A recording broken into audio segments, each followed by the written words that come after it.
तो कल हमने पढ़ा था कि न्यूट्रिशन क्या होता है। The process by which we get our food is called nutrition. हमें खाना मिल गया, न्यूट्रिशन उसी प्रोसेस को बोलते हैं। अब ह्यूमन बींग्स, हमारे अंदर न्यूट्रिशन कैसे होगा? सबसे पहले खाना हमारे माउथ के अंदर जाएगा, जिसमें कि सलाइवा होता है हमारे माउथ के अंदर। वो सलाइवरी एमिलेज को रिलीज़ करता है, एक सलाइवरी एमिलेज नाम का एंजाइम को, जिससे क्या होता है, स्टार्च सिंपल शुगर में ब्रेक डाउन हो जाता है। उसके बाद हमारा मुंह से खाना जाएगा फूड पाइप के अंदर, जिसको इसोफेगस भी बोलते हैं।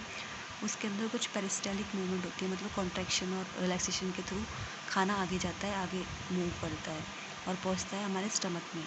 स्टमक के अंदर कुछ ग्लैंड्स होती हैं, गैस्ट्रिक ग्लैंड प्रेजेंट होती है।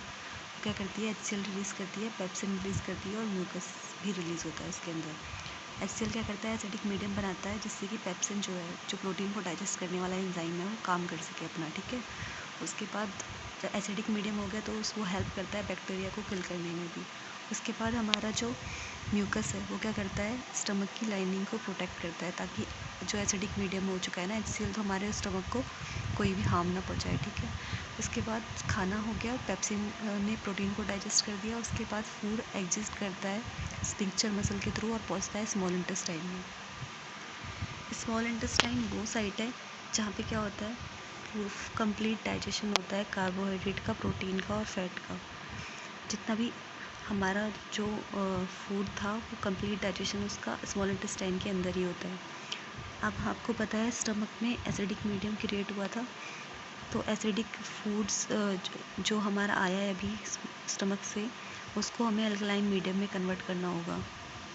तो क्या होता है, बाइल जूस को बनाने का काम करता है गैल ब्लैडर, जो जाके लीवर में स्टोर हो जाता है।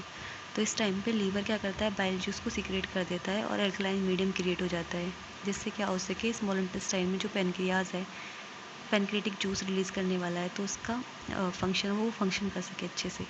अब पेनक्रियाज का रिलीज़ करता है, ट्रिप्सिन रिलीज़ करता है, लाइपेज रिलीज़ करता है। ट्रिप्सिन क्या करता है? प्रोटीन के डाइजेशन में हेल्प करता है। लाइपेज जो है वो फैट के ऊपर एक्ट करता है। अच्छा, बाइल जूस अल्कलाइन मीडियम तो क्रिएट करता ही है, साथ में फ़ैट को भी इमल्सिफाई करता है, फैट के ऊपर भी एक्ट करता है। अब स्मॉल इंटेस्टाइन में सारे जो जूसेस हैं वो सीक्रेट होते हैं और प्रोटीन कन्वर्ट हो जाता है एमिनो एसिड में, कार्बोहाइड्रेट ग्लूकोज में और फैट ग्लिसरॉल और फैटी एसिड में कन्वर्ट हो जाता है। अब कन्वर्ट होने के बाद सारे जो खाना है वो एब्जॉर्ब होगा, तो एब्जॉर्प्शन भी स्मॉल इंटेस्टाइन के अंदर ही होता है। इसमें क्या होता है, विलाई होती है, फिंगर लाइक प्रोजेक्शंस, वो क्या करती हैं, वो सरफेस एरिया इंक्रीज़ करती हैं, ताकि हमारा फूड जो है वहाँ से आराम से एब्जॉर्ब हो जाए।